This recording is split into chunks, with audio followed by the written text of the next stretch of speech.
Here are the three best props to bet on for the Week 13 Sunday slate presented by SharpStack. The first prop is RJ Harvey 50 or more rushing yards. Now, Harvey kind of disappointed last week, but it maybe could have been expected because of the matchup against the Chiefs, who are a great run defense. But what was great for Harvey last week was the usage, a career high 61% of snaps, 11 carries, which was 65% of the backfield split, and he did rush for 30 yards on a tough Chiefs defense. Now he gets a Commanders defense this week that cannot stop the run all year. They've allowed 4 100-plus yard games in their last 6, plus over 100 yards to the combination of Kareem Hunt and Isaiah Pacheco. So essentially, 5 of their last 6 games, they've allowed 100-plus rushing yards to opposing running backs. In a game where Denver should be winning for most of the game and icing the clock away at the end, Harvey should have a nice bounce-back game and a great matchup to clear 50 rushing yards. The second prop this week is actually Cam Ward overs for completions, attempts, and passing yards. So it's actually a nice 3-for-1 recommendation where I just love Cam Ward this week against the Jacksonville Jaguars for all 3 of those main passing statistics, which is over 33.5 attempts,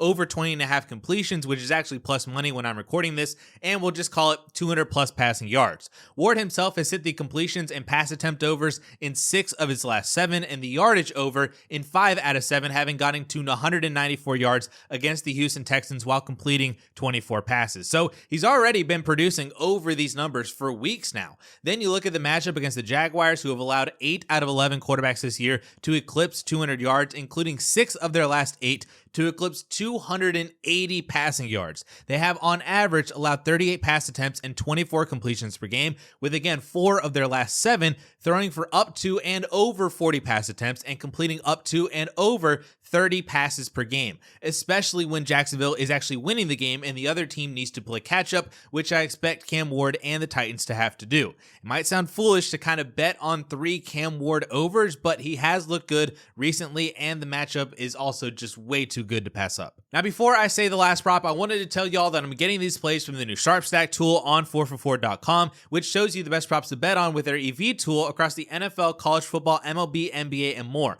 Sign up today for a 7-day free trial using the link in the description with code BET for 25% off. And our last play is Seattle minus 11.5. Again, not technically a prop, but it's just a bet that I love nonetheless. Seattle is going to obliterate Minnesota this week. This is not going to be close. Seattle has covered the spread in half of their wins this year and have won their 8 games by an average of 14.5 points, which increases to an average of 20 points when they win games at home. Minnesota is without JJ McCarthy, which honestly might actually be a good thing for them because he actually really isn't that good, but they're turning the keys over to undrafted rookie Max Brosmer for his first career start, throwing him into the Lions' den against the Seahawks defense in Seattle. This is also a revenge game for Sam Darnold to show the Vikings and Kevin O'Connell why they should have kept him after winning 14 games last year, and Seattle should just dominate this game just across the board. So give me the Seattle to cover 11.5 point spread.